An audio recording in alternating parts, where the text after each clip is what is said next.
As you can see, the water is pea green. You can't see 2 inches below the surface. All right, this is the pond after about 4 days using the UV light. It may look a little green in these pictures, but what you're actually seeing is 4 feet down, and that's the good algae that's growing on the side that the fish like to eat. It's incredible how clear this pond became.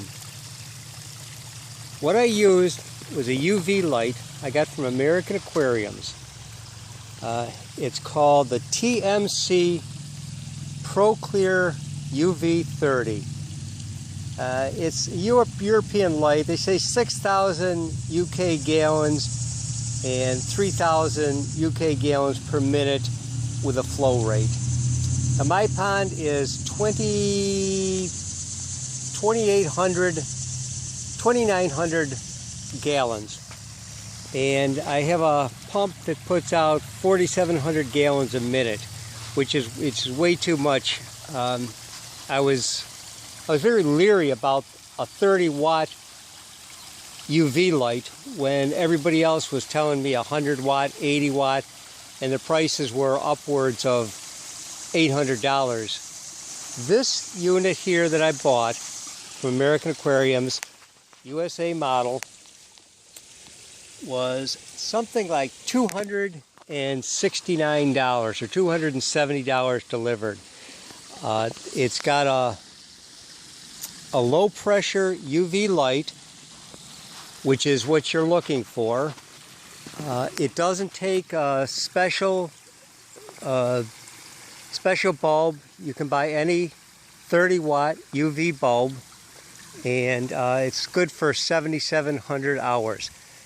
As I said, I was very leery that a 30 watt would actually do the job, but it did the job, and I can't say enough good things about it. I'll show you the installation. Let me just get up here. Took about an hour to install, hour and a half to install. It has 1.5-inch fittings. My fittings were 2-inch, but the 1.5-inch worked out all right. Here it is, the Proclear. What I put in: a valve, a union, which you always want to have because you want to take these in the winter time if you live in a climate like this. I also have my original valve in that I use to regulate the flow. And what you want to do is have the water linger inside of the tube so that the UV light has a chance to kill it. So it seems to me that if you slow the output, that's the same as keeping it in there longer. So anyhow, I have a valve and I slow it down, and I also slow it in a little when I go in. One thing I would keep in mind if you're doing these fittings is to make sure that you have enough room between them in case you have to cut.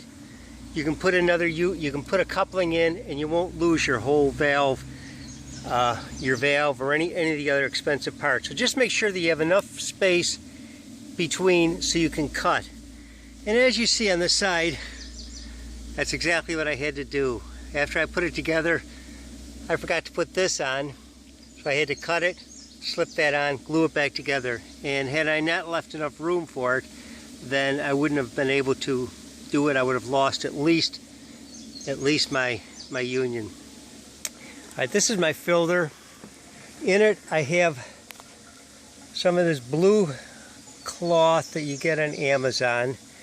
I have that at the very bottom. This is a typical Skippy filter. I have this at the very bottom to trap the dirt. And whoops, the only other thing I have in here besides that is snow fence. Just plastic snow fence. So my water comes in through the bottom, rises to the top, goes out the top,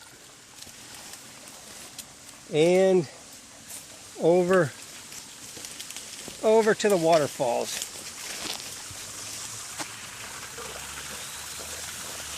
into the waterfalls, and then down the waterfalls.